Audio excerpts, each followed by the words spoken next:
So this Grammy Tribute situation that happened for Takeoff and Twitch and whatever are stupid. They're completely and utterly stupid, in my humble opinion.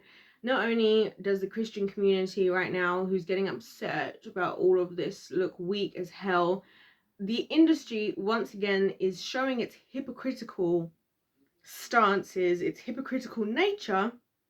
But we're all overlooking it because we're all feeling sad. We're all feeling sad because it was so sad to lose Takeoff, and it was so sad. I'm sick of it.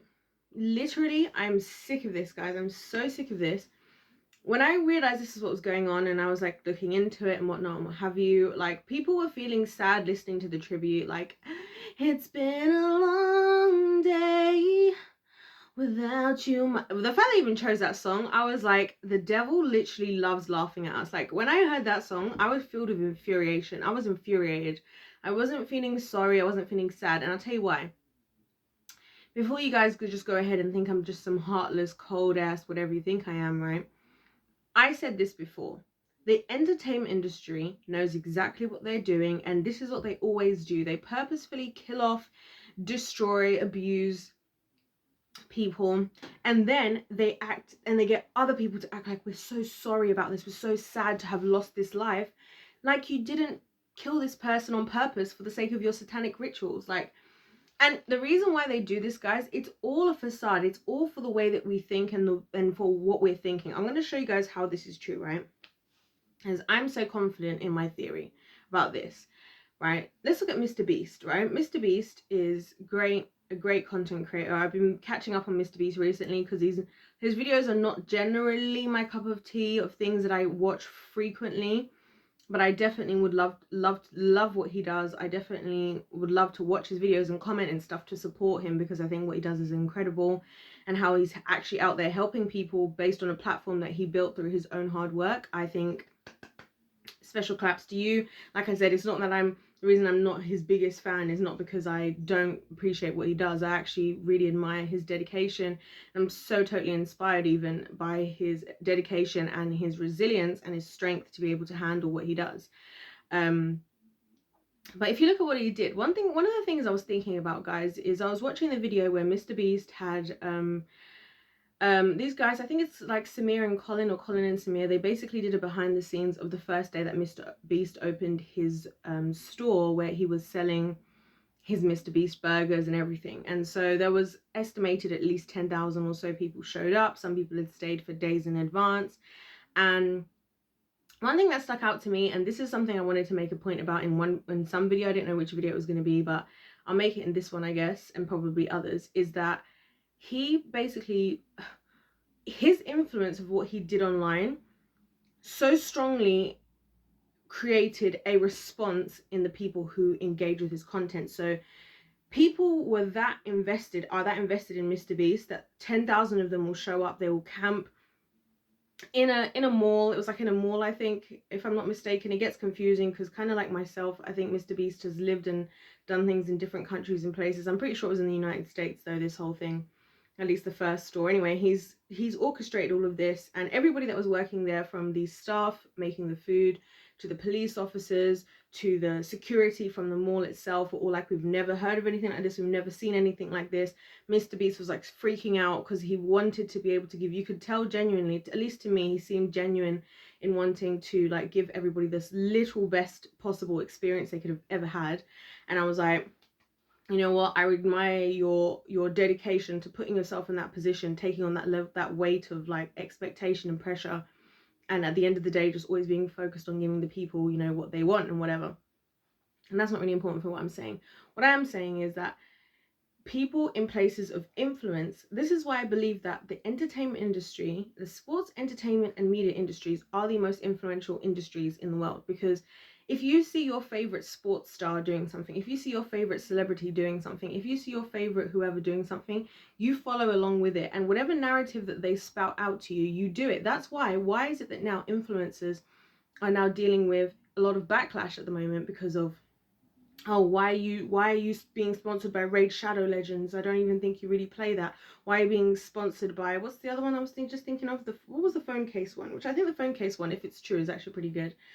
I can't remember what it is, but you know, surf sharks. We've all heard of the surf sharks. Do you guys remember the days of Best Fiends? You've got NordVPN, you've got Manscaped, you know, all these companies, HelloFresh, that sponsor people. Why? And these people being paid a lot of money, because when you're in a place of power, when you're in a place of influence, people listen to what you say and they believe you, whether they don't even bother to stop and take a look at what you've actually done behind the scenes and put all the pieces together. And that's what annoys me about this situation, because I feel that personally, and I had to say all of this to get to this point, right?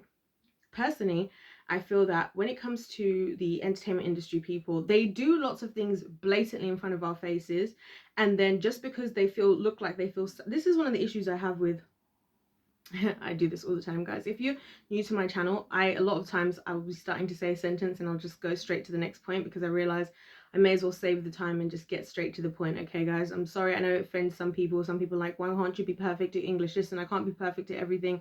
I'm very good at a lot of things. I can't be perfect at everything. I wish I could be, because then I wouldn't feel so, it wouldn't be so hard to be a YouTuber and to like make videos. But you know what? I'm a human being. Hopefully you can relate. But anyway, so one of the things I have an issue with when it comes to this type of stuff is there's all this evidence in front of our faces, right? That these people did a lot of the stuff that they're doing for the sake of a, what do you call it?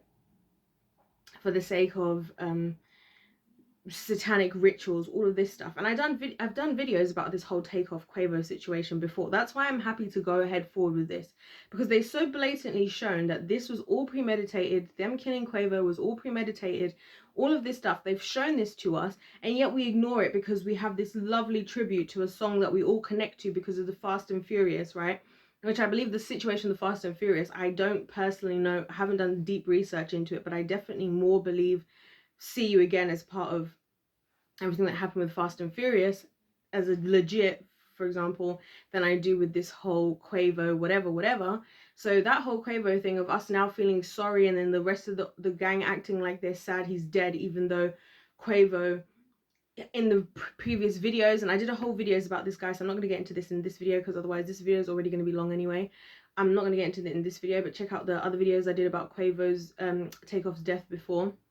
I was basically breaking down how the song that was like released around the time pretty much showed that, you know, Quavo was facing decisions about his contract and what he would or wouldn't do, and satanic rituals. And then there was Takeoff having these dreams. And I've said this to you guys as well. This is an important insert for me to add in here.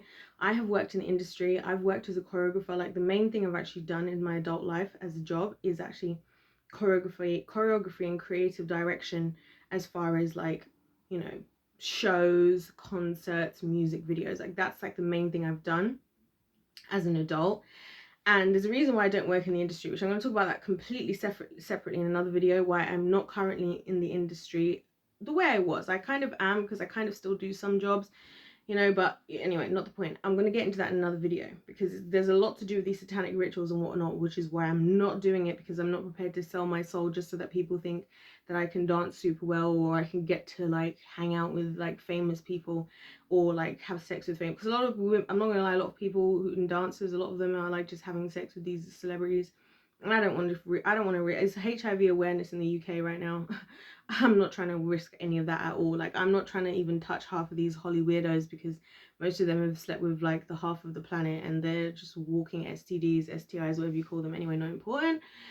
My point being here, I've worked in the industry, so I've seen it from both sides, as in, and then what I'm trying to say here is, when they do certain things, like even the performances that happen in the Grammys, like, there is no reason. The creative capabilities are always completely open, right? If you make a video, if you have a music video, if you have a showcase, if you have a show, if you do a concert, if you open or perform at the Grammys, you could have any type of performance you want.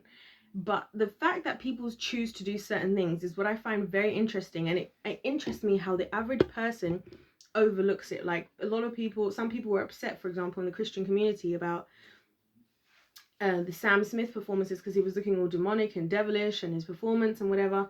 And this happens a lot with music videos and stuff. And you think, you know what, as when you're the type of person like myself who has sat in the actual physical meetings where people are like having to talk about the ideas for the music videos, storyboarding, like how are we going to storyboard this, what do we want, scene 1, scene 2, scene 3, how do we want to edit this together. A lot of the time there's like probably even in the most basic video, minimum like 3 up to sometimes you guys at some of the end of your music videos, just all I would suggest to you guys, just to hone in on my theory, go and look in the description or in the credits section of music videos that you like. Go and look at it, because you'll be surprised. It'll be like one song and there'll be like 60 people mentioned in the credits. There'll be like 4 or 5 people for makeup. There'll be like 10 people for a set design. Like, these aren't just things that happen by accident. These are like people really thought about what they were doing and they chose these things on purpose. That's why I always think about it, because I've had many conversations with artists and people, and I've put on my own shows as well, mind you, where I'm like, I get to think about how I want this to come across. I get to think about what the aesthetic is, what is or isn't acceptable, blah, blah, blah, blah, blah. You do have that control. These things don't just happen by accident. So that's the other part I just want to interject into this video to say to people, I'm not just out here like trying to kind of make everybody feel bad per se. But I'm just trying to say that these things they're just not happening for no reason. And that's why when I hear so many people saying, especially Christians, are like upset, they're like, oh, there was a Christian people like partnering with these secular folk, right? Do you know what I think? I think, how come the Christian community is so weak and doesn't have the bollocks to say, you know what, this is a satanic ritual, this is demonic? Like, how do you have a relationship with the Holy Spirit and you can't see? Oh, the reason why these people, so-called Christians, who don't have, who claim to be Christians but don't see an issue with any of this, or don't say anything what I'm just telling you guys now, you know why? Because they don't have the Holy Spirit, because they don't believe in the Holy Spirit. Because us Christians, instead of being at the forefront of all these types of things as God intended, we're still busy arguing about nonsense like, is the Holy Spirit alive today? Like, the Bible doesn't talk about how he will do greater things than Jesus ever did himself, like how the Spirit is alive, he's alive today. Like, why are we still questioning the presence of the Holy Spirit as Christians? And then what we want to do is stand there like idiots. That's why I said this is all stupid. Yeah, we've got people standing there crying, feeling sorry for Quavo, like they didn't do this on purpose. I guarantee you that majority of the people who were crying about Quavo dying, at least 95% of them, I'm actually genuinely more upset than they are. Because I'm sad another black man, another black rapper has died and has become a victim to the entertainment industry, and just another number, just another product, just like a prisoner. He's not like, it's not like to the entertainment industry. They'll do all of this stuff, guys, for the sake of the fans. This is why I talk about influence in Mr. Beast earlier. They know that for the fans, we have to create these certain narratives that people believe in, right? This is what the media does, sports and entertainment industries, right? They do this, they create these narratives that we believe in so that we think, oh, we have to be upset about this, blah, blah, blah. These people are so upset. It's like, no, you're not upset. Like, but that's when I'm seeing Quavo doing up, oh, like, well, we'll see you again. Like, first of all, oh, no, I won't even go there where I'll really want to go, because I'll leave you guys with enough points I think is needed for this, right? I'll talk about the Christianity thing, I think, in a separate video. But, you know, at the end of the day, it's just like, you guys are completely ignoring the truth of what's going on, getting upset, like following in the stupid narratives like idiots, like absolute idiots. Like, I'm gonna lie, guys, this is one of the reasons I've been so quiet on YouTube at the moment, because I'm like, God, I don't see how I can share my feelings and not come across disrespectfully, because I'm just looking at so many people right now like, you're an idiot.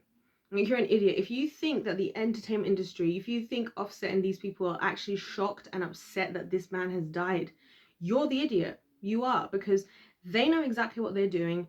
They've done it on purpose, and they know that as long as they play up to it, as long as they create a good enough show for you, you're going to buy into all of that. And then we're all going to be here singing, and I'll see you again. Like, no.